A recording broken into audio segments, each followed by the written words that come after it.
you reached out to me. I know you often like to kind of do your own stuff with chess. So I did have the sense that you were, sort of pretty unhappy with how this tournament went. Although then when I saw it was like 2.5 out of 5, I was like, not that bad. Like I've had tournaments where I lost literally all my games. So Well, 50% doesn't sound too bad. I was kind of curious, were there other things about the sort of the details or the quality of the games that you were quite not satisfied with this tournament?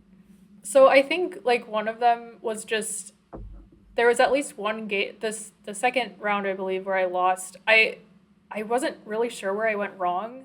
And like Mhm. most of the time when I'm analyzing my games, it's like I can pretty much pinpoint like the moment where I blundered or like made a mistake that allowed a tactic or whatever. But I've always told myself like if I can't figure out what I'm doing wrong, it's not really worth wasting like hours of my own time trying to like dig deep into engine lines. I might as well just ask a stronger player. So that's kind of where I'm at for some of these mistakes. And I think I'm just also like ready for a bit of a change in my study plan. I have a bigger tournament. I'm planning to play in a few more big tournaments this year, and I just like to Mhm. perform a little bit better. Game two, right? Where you felt like you weren't sure what was the moment that caused you to lose this one. So this could be an interesting one. Yeah, I would love to hear your thoughts on this because it was suddenly just lost, and I was like, what happened? Yeah, so he goes for the Colle system. This is So many like, people here play this. I don't oh know really? what the deal is. Yeah, I've At your club? well, just in North Dakota in general. I actually Okay. traveled to Fargo, so about 3 hours for this one. So, but Mhm. every time I go to Fargo, I swear to God, I face the Colle. Okay. Well, I guess you better have some preparation then, yeah? uh, Probably not as much as I should. I Uh-huh. have a bit. I just kind of play it well the way I played it. I think at a certain point I was supposed to bring my bishop out to f5, Okay. but I don't know if that's what I'm always supposed to do. So I need to check my opening file. I've got it there Mhm. somewhere. I just need to remember. Yeah, I mean, this all looks pretty reasonable. Yeah, this is an interesting decision to open it. So you played this because you think the bishop is going to go to b2, which of course it is, and then it's going to be blocked here. So there's some logic to that. The downside of this is this e file, right, is open, which is going to increase control of e5 Yes. for white. The big issue that we have to solve for black right here is this bishop on c8, kind of like a French bishop, right? It's Yeah. kind of locked in. So I would think maybe we should be thinking about playing b6 and bishop b7 ourselves to try to do something useful with this bishop. Yeah, that would make sense. I don't like the fact that I'm already like in this position though, that Uh-huh. the fact that I already have a problem with my position, which is that my pieces feel very like cramped, especially that light squared bishop. Yeah, I mean, I don't think it's not such a problem in that, like, objectively, I think black has to be absolutely fine here. But you do definitely want a solid plan for, whenever I'm preparing the opening, like, I aim for two things as a minimum. One, where do my pieces go? Two, what is at least one idea of what to do next? Because I feel, that at least I'm going to get into the end of the opening early middle game with some level of comfort and confidence and like a sense of what I'm trying to do. So obviously, if we turn on the engine, we can find out what the best moves are. But that's not necessarily very helpful. I can memorize one line, but my opponent won't play that line, so that doesn't even really help that much. Yeah. What I one technique is to play against the engine from the opposite side.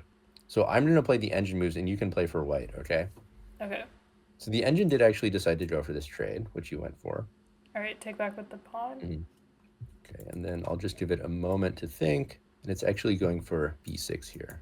Mm, So you're playing, and when you do this exercise, don't think too hard. The reason to do this is what I want to get out of this is I want to see for black. Remember, we're actually preparing for this for black, even though we're playing for white.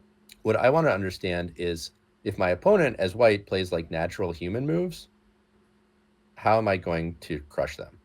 So right. as playing for white, I'm not thinking too hard. I'm just like, what's like a normal move that I would do? So like rookie one, maybe. Sure. Okay, and the computer is going bishop a6. So like already, right, we're starting to get some Mm. interesting stuff, right? Because the computer really prioritized that light squared bishop, and it created this maneuver to trade it off and solve that problem. So if we take on a6, Okay, so it's gonna recapture, of course. like queen e2. Knight b4. Oh, knight f1. maybe? Yep, okay, so you're defending your pawn. Yeah. Oh, interesting. I thought it was going to play rook c8. The computer actually likes knight c6 going back. Oh. Yeah, I was waiting for the rook on the c file too. It also likes rook c8, and then white can play c4. But okay, well, anyways, we can maybe stop the drill here. But one thing you can do is if you do this, you can also give yourself takebacks and sort of run it back. So you can say like, okay, fine. For example, okay, now I know black's plan is to play bishop a6. What if I played queen e2 to try to stop that, right? Yeah. And in that case, it is actually going to play a5, defending this with the rook, right? Oh, And so then just really going for that. yeah. Getting rid of the bishop. But as you do that, you're going to build up the knowledge of how the computer is reacting to all of this. And that's going to be like a very useful type of opening knowledge. Because just imagine if you get this position and you know b6. So you don't just know the b6 move, but you know, okay, this is my worst piece. My plan is b6, bishop a6 to trade that off. If white tries to stop that with queen e2, I'll play a5 and do it anyway. This is the kind of knowledge that's super useful that's going to like allow you to feel very comfortable and confident in a position. Eugene Perelstein, who's a grandmaster, is my co-author on a book that I did, taught me that, which he's like super good at opening prep. Like he works with like even doing prep for even stronger grandmasters, and I saw him using that technique all the time. So I think it's a good one. And even though he uses it as a grandmaster, you can actually, I think anyone can use it effectively. Yeah, if you take the time to see like a few moves down the line, not just memorizing like, okay, in this case I do this, in this case I do that. But okay, so I think, yeah, I feel like we still haven't solved the problem of this bishop. Now that the knight has come out, the bishop a6 plan is not going to work. This knight is very strong here, but we also cannot take it because either we would get forked, or even if we do it this way, our knight is trapped, so we can't do it. I don't know if your knight's really going to be good on g6 here, but also I don't know what else to suggest. I mean, I guess we can just play bishop b7. The e5 square is just such a huge problem for me. And I think that was kind of the whole struggle of the game, was like how to get a piece out of there. Yeah, the problem. So here, I mean, you're still kind of solid, but white has a pretty straightforward plan with like rook e3, h3, knight f3, and like, eventually checkmate you over here. So you're going to have to do something about that. I mean, I would love to be able to play knight e4. At the moment, that would cost me a pawn. Yeah, and I think maybe the other idea I had of like knight f8 was to maybe play f5 somehow. I guess in hindsight, like I did eventually get an f5, but it was bad because it just left that hole on e5. But I don't even know if that was really good. I think this whole plan was just like misguided because I didn't know what else to do. Your opponent just played queen e2, just sort of slow played it. Even just a relatively simple move like knight g5. Because white is just straight up threatening to take on f7, and if I really don't want to take on e5 because then this pawn and then the f file is happening. And what if f6 in that position where the knight came down? Do they then just bring the queen in to h5? Yeah, that looks like one. I feel like there's a similar trap like this in the London. This rook being attacked is right. Yeah, that rook, dang it. And there's and also g6 is attacked.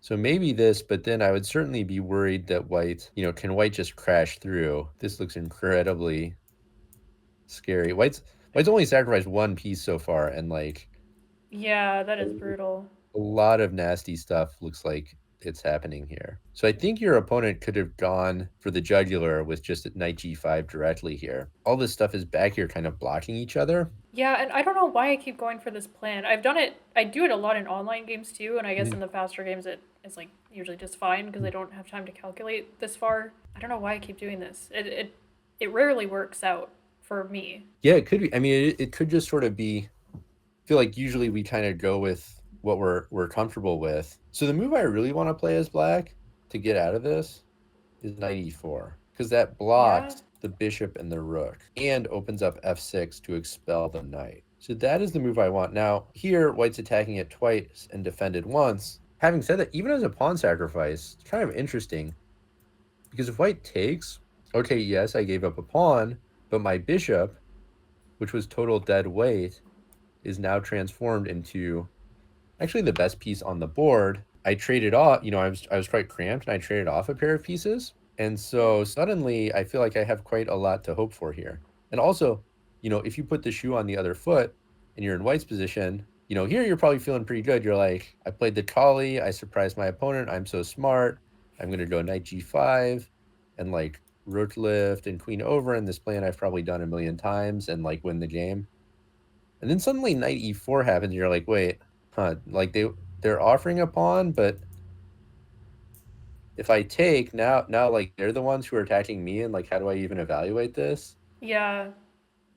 Then you can even probably push like f6 and maybe win the f pawn. Yeah, so maybe knight e4 would have been a key idea here to try to get out of this sort of bind that you're in. Yeah, instead of working backwards, I think that's kind of the maybe theme to remember is like, why am I moving pieces backwards? I should consider at least going forward. You don't want to be in a scenario where you're just a punching bag, like you're forced into like completely passive play and your opponent kind of has their choice of what to do. You want to always give them something to worry about if you can. Yeah, and I feel like that's what happened in this game. I was always like I never really had the initiative. I was always just defending against their threats, and I like never had a fighting chance at all.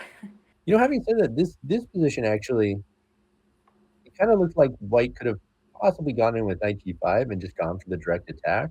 But now that you actually got f6 in, you still have a bit less space, but your position is like pretty solid here. So if you just do something like, rook a c8, I'm not entirely sure what white does. I mean, maybe they play c4 and try to expand that way.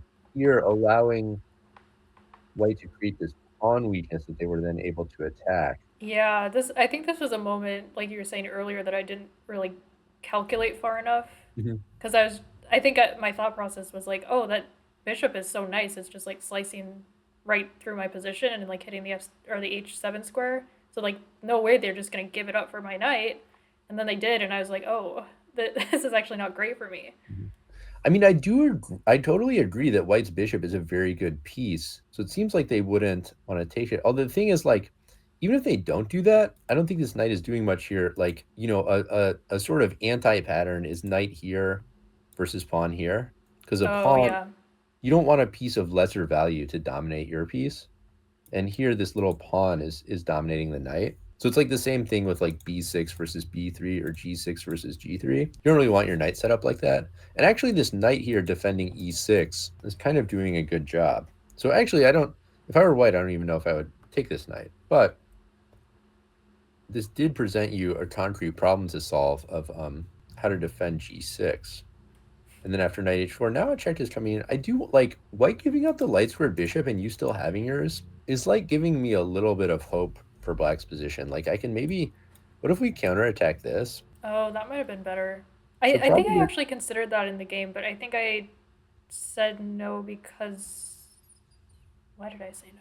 I guess they're going to defend it because if white did this, now I'm absolutely delighted because I got my pawn back and my queen is invaded, so I guess they should defend with a move like, I don't know. Yeah, that maybe that's what I was thinking. Yeah, and then what's my plan here?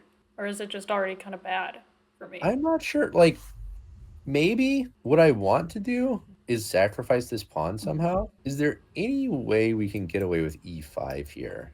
Probably not, because just takes, but takes, check. Actually, this is pretty interesting too. For example, bishop f5, not that Yeah, clear. you at least have some initiative now instead of just like running away, Yeah. which I And like. this is, so with the knight e4 move before and this e5 move here, I'm kind of trying to do the same thing, which is like to change the trend of the game. Yeah.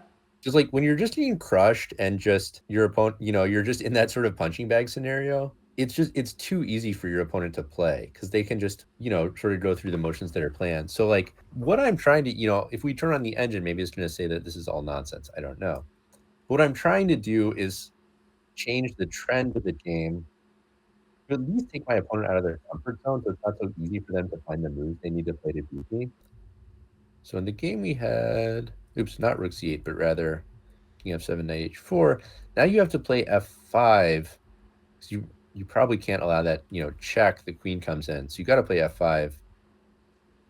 but then this is not the move we wanted to make because these squares now. Yeah, and I think even here I didn't realize that like, oh, the knight just comes back to f3 and then like there's just no stopping the knight from coming to one of those two squares. And it's just a problem. Yeah, absolutely. And that now this knight once it comes back here, this is going to be tough. And this light square, putting all the pawns on the light square is not making this guy any better. Yeah. At this point I wish I had gone for that like bishop a6 plan about 20 moves earlier, but Yeah.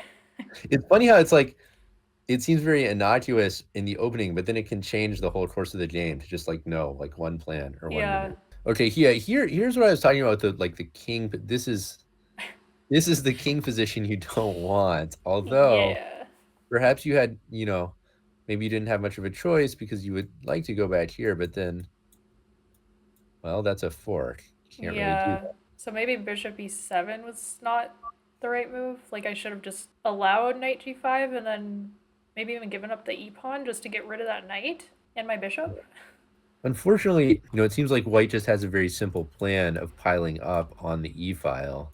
I don't know if it was this point, but there was multiple times in this game where I was considering sacking my dark squared bishop on f4. I don't think it really Yeah, does anything, but just yeah, I was thinking about that too. The problem is this knight is defending here, yeah, so we're not actually even threatening anything. So, yeah, it seems a little too it's slow. a sort of thing I would consider, but it doesn't. I don't think it really works here. I mean, maybe can I just give up my rook for this knight? I considered this honestly. Yeah, I was that knight was so annoying, and I could just tell it was doing damage. But then I don't really have maybe. a good follow up here, I guess. Yeah, maybe this is like relatively the best chance because being down in exchange, you can fight back somewhat. Your position is quite solid now. Having said that, objectively, I guess it should be losing because white is up a clean exchange. They're going to play c4 and open some files for their rooks. So yeah, I think at this point I'm not seeing great options for you. I think these squares with the knight jumping in are just too weak at this point. So would my mistake in this game, or I guess there's probably more than one, but like other than not getting rid of the light squared bishop when I had the chance, I feel like this position is, or at least after the next move, is kind of where I realized I was lost. Like opening up those squares for the knight to come in. Mhm. Like, is there something I could have done to like, I don't know, foresee that? Because I just didn't see that that was even like a threat. Yeah.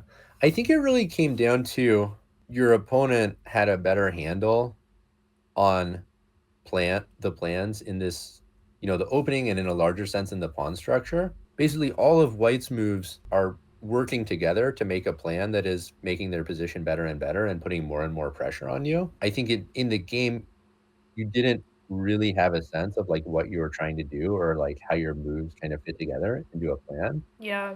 So it sort of snowballed. Yeah, that makes sense.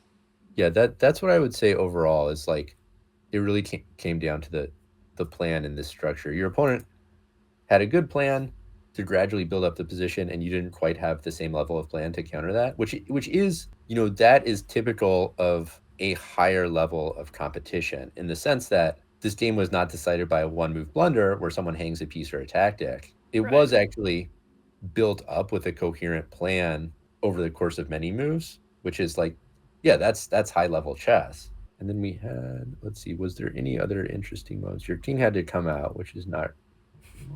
Not ideal. Yeah, to me, probably d5 immediately. But okay, yes, this was also very good. Okay, and so it's yes, you actually managed to get into an endgame, but unfortunately, it is a lot of pawns that you're down here in d6. Yeah, so I would say it's all about the plan. In that structure, your opponent sort of had the blueprint of I'm going to do A, B, C, D to build up an attack, and was able to execute that plan. You weren't quite ready with the counter plan. Really appreciate you coming on to do this, and I'm glad we got through this game specifically because yeah, this was the one where I was like, what did I do wrong? Like it just kind of built up. Yeah, as you're just going through like the game a little bit quickly here at the end, it's like so clear that all of white's moves are building up to like one cohesive plan, and mine are just not doing that. So yeah, very clear to see.